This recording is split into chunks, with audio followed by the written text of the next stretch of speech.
ជំរាបសួរបងប្អូនមកវិញទៀតហើយថ្ងៃនេះខ្ញុំបង្ហាញឈុតចម្រុះមានក្មេងប្រុសមានក្មេងស្រីមានចាប់ពី15គីឡូឡើងទៅដល់40គីឡូជាងបងប្អូនហើយឈុតដែលខ្ញុំលើកថ្ងៃនេះគឺ3រាទាំងអស់ណាបងប្អូនអាចមើលឈុត3រាមានក្មេងប្រុសមានក្មេងស្រីតុក្កតាខ្លះក្មេងប្រុសពាក់ក៏បានក្មេងស្រីពាក់ក៏បានដែរដូចម៉ូដនេះអីចឹងតែ3រាទេបងប្អូនហើយធំតុក្កតានេះកូនប្រុសចូលចិត្តតែនេះក្មេងប្រុសស្រឡាញ់ណាស់តុក្កតាហ្នឹងបងប្អូនចឹងតែ3រាទេឈុតនេះពាក់បានគីឡូធំនេះវ៉ាន់តានេះក្មេងស្រីក៏អាចពាក់បានតុក្កតាហ្នឹងប្រុសក៏បានស្រីក៏បាន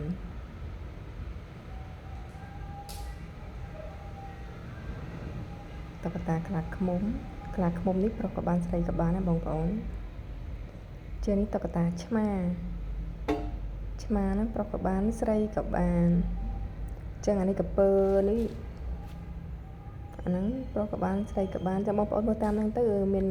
រូបតុក្កតាខ្លះអាចក្មេងប្រុសក៏បានក្មេងស្រីក៏បានដែរហើយមានឈុតសម្រាប់baby ទូចដែរតែដូចជាមិនទូចប៉ុន្មានទេនេះគីឡូធំដែរនេះរូបកពើបងប្អូនតិចដល់ក្មេងស្រីឯងបងប្អូនអានេះតុក្កតាវគ្គនេះផុសក៏បានស្រីក៏បានមើលតាមហ្នឹងទៅបងប្អូនដូចជាច្រឡំតុក្កតាខ្លះហើយឈុតខ្លះមានរូបបន្តាមានខ្លាឃ្មុំមានរូបបន្តា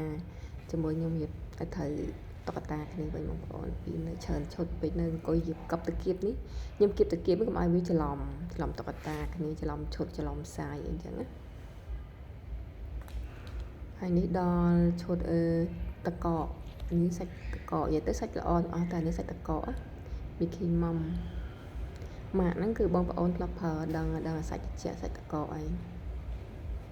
ហើយនេះសាច់ពួកសាច់ស្លៃឯងតុក្កតាដែលក្មេងប្រុសចូលចិត្តមកនេះឈុតក្មេងស្រីបងប្អូនតុក្កតានេះក្មេងស្រីស្រឡាញ់ដែរនេះតុក្កតាស្អាតបងប្អូន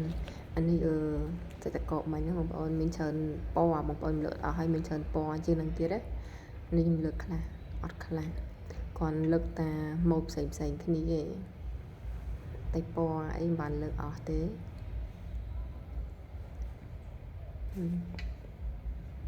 នេះពណ៌ក្រហមស្រស់ណា